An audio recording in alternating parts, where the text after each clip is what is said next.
Hi everyone, welcome to the video. इस video में हम बात करने जा रहे हैं balancing consonants and vowels ratio. मतलब कि हमारे पास एक एरे गिवन होगा जिसमें नंबर ऑफ स्ट्रिंग होंगी, ठीक है।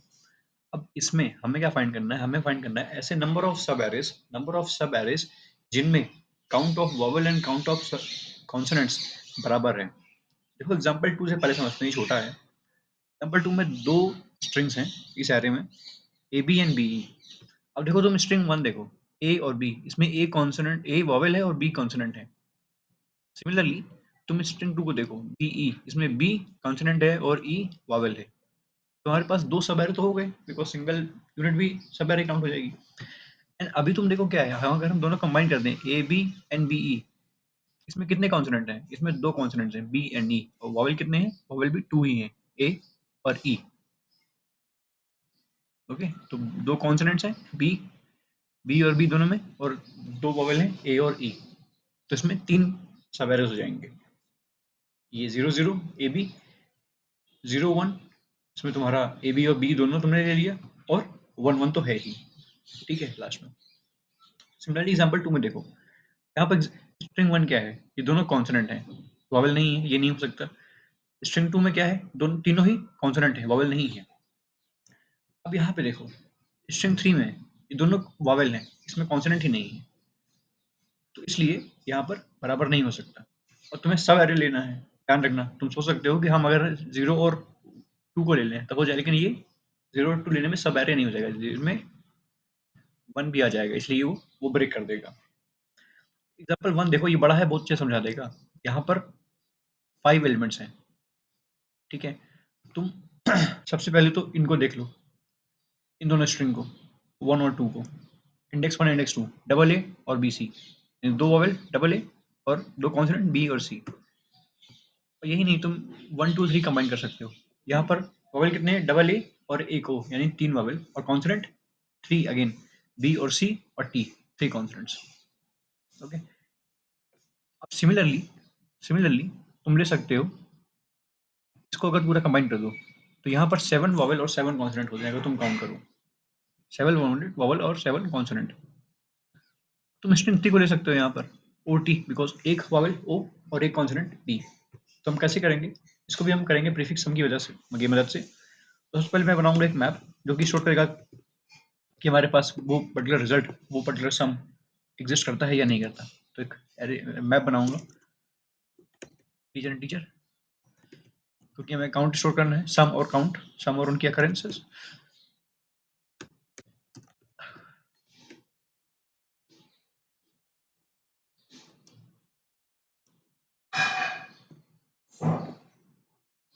ठीक है, हमने बना लिया। अब मैं सबसे पहले पुट कर देता हूँ भाई इसमें एक, कि हमारा सम 0 है, उसकी काउंट 1 है। सम 0 है, काउंट 1 है, बिकॉज कुछ नहीं तो एक बार 0 तो आएगा ही आएगा ना, कुछ नहीं तो 0 तो आएगा ही आएगा, है ना। जैसे एग्जांपल 3 में हमारे पास है। तो अब मैं बनाऊंगा दो वेरिएबल इन सम, जो कि हमारा करंट प्रीफिक्स सम, क्यूमुलेटिव सम स्टोर करेगा, और रिजल्ट, रिजल्ट तो हम एट द एंड जो रिटर्न करेंगे, काउंट ऑफ सब एरेज, रिजल्ट स्टोर करेगा काउंट ऑफ सब एरेज। अब मैं एक लूप बनाऊंगा 0 से लेकर n तक, ठीक है, 0 से लेकर n तक। इसमें सबसे पहले मैं क्या करूंगा, इसमें स्टोर करूंगा क्यूमुलेटिव सम, क्यूमुलेटिव सम, लेकिन किसका? Count of differences, count of differences. ये किसका होगा? ये होगा हमारा जो करंट एरे एलिमेंट है, एरे आई, जो कि स्ट्रिंग आएगा। अब तुम कहोगे भाई ये काउंट ऑफ डिफरेंसेस क्या है? काउंट ऑफ डिफरेंसेस हमारा एक मेथड है जो कि काउंट करेगा नंबर ऑफ वॉवेल और नंबर ऑफ कॉन्सोनेंट के बीच का डिफरेंस किसी गिवन स्ट्रिंग में।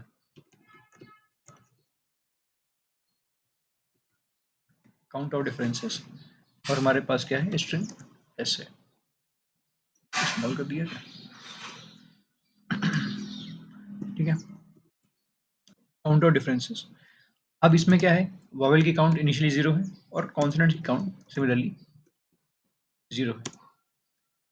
अब हम एक लूप बनाएंगे, कैरेक्टर सी एच, जो कि क्या करेगा, एस को 2 को कैरियर में करके एक एक एलिमेंट उठाता जाएगा एक बार में, ठीक है।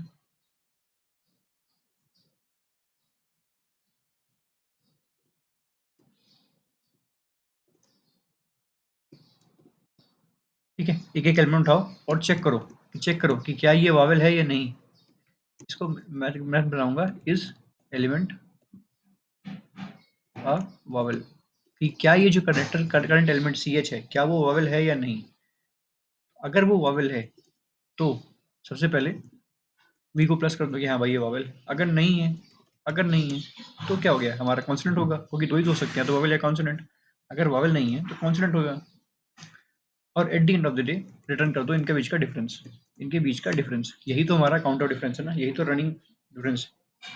ठीक है, अब मुझे बनाना पड़ेगा एक और मेथड जो कि हमारा होगा बूलियन मेथड, जो कि रिटर्न कर रहा है कि क्या ये जो एलिमेंट है, ये जो current element character C H है ये हमारा वावल है या नहीं है। तो हमें कॉन्सोनेंट चेक करने की जरूरत नहीं है, अगर वावल नहीं हो तो कॉन्सोनेंट होगा, तो कैर सी एच। अब इसके लिए सिंपल सा मेथड है भाई, सिंपल सा मेथड है, क्योंकि हमारे पास हमें गिवन है कि हमारे पास जो एलिमेंट है वो हमेशा लोअर केस में है, consist of lower case English alphabets. तो लोअर केस इंग्लिश अल्फाबेट में वावल क्या होंगे, ए ई आई ओ यू। हमें कैपिटल की जरूरत ही नहीं है। और चेक करना है कि क्या इनका इंडेक्स जीरो इक्वल जीरो है या नहीं। सिंपल, कुछ नहीं, सिंपल एक लाइन का फंक्शन लिखना है कि क्या भाई जो हमारे पास कैरेक्टर सी एच है, जो कैरेक्टर सी एच है क्या उसका इंडेक्स इनमें से कोई एलिमेंट में आता है कि नहीं, इनमें एग्जिस्ट करता है या नहीं। क्योंकि अगर जीरो जीरो या उससे ग्रेटर तभी रिटर्न करेगा जबकि वो जो कैरेक्टर सी एच वो वावल होगा। अगर मान लेते हैं कैरेक्टर सी एच आता है लेट्स से वी, तो वी इनमें तो है ही नहीं, वी इनमें नहीं है, जब यूज नहीं करेगा तो क्या हो जाएगा, वो हो जाएगा जीरो से जीरो या उससे ग्रेटर होगा ही नहीं, उसमें एग्जिस्ट ही नहीं करता, तो हो जाएगा -1। यानी कि वो रिटर्न करेगा फॉल्स।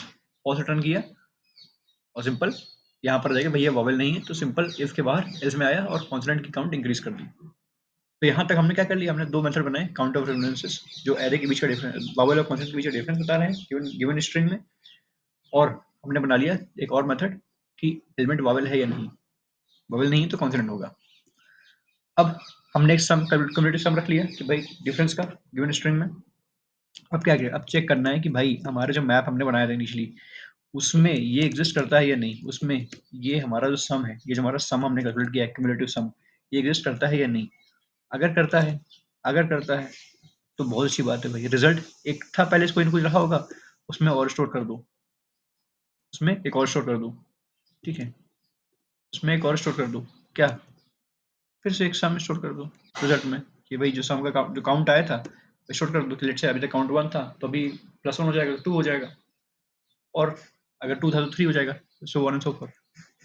बट एग्जिस्ट करे या ना करे, दोनों ही केस में हमें क्या करना होगा, पुट तो करना ही पड़ेगा ना। गेट तो कर रहे हैं, गेट तभी कर पाएंगे जब हम पुट करेंगे। तो हमने क्या करना है, मैप में सम पुट करना है, सम हमारा की है और वैल्यू क्या है इसकी वैल्यू,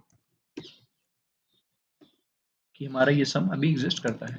लेकिन गेट और डिफॉल्ट कर रहे हैं, तो अगर होगा तो हो जाएगा, अदरवाइज अगर वो पहले एग्जिस्ट करता होगा तो ऐड हो जाएगा, नहीं तो +1 हो जाएगा। ठीक है, अब यहाँ तक हमने क्या कर लिया, हमने सबसे पहले क्या किया है, मैप बनाया, क्यूमुलेटिव सम निकाला कि किसी गिवन स्ट्रिंग में क्योंकि एरे का जो ith इंडेक्स है उसमें कोई ना कोई स्ट्रिंग रहेगा।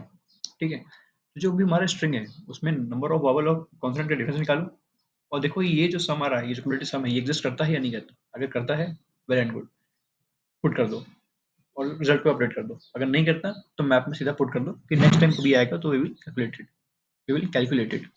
ठीक है, at the end of the day हमें क्या करना है, हमें रिटर्न करना है रिजल्ट यानी कि काउंट ऑफ सब arrays.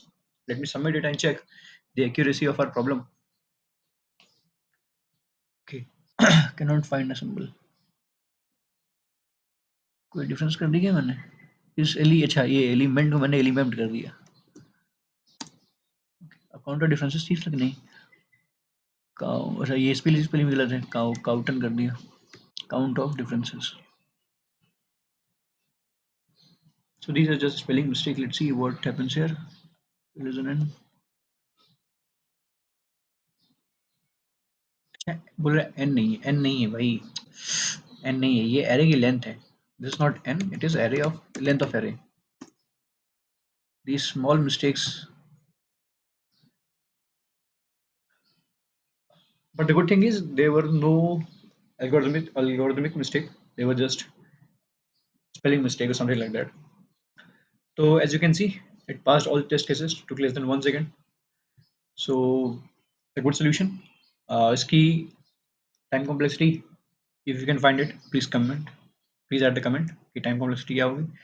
I hope you liked the video. Thank you. Have a nice day.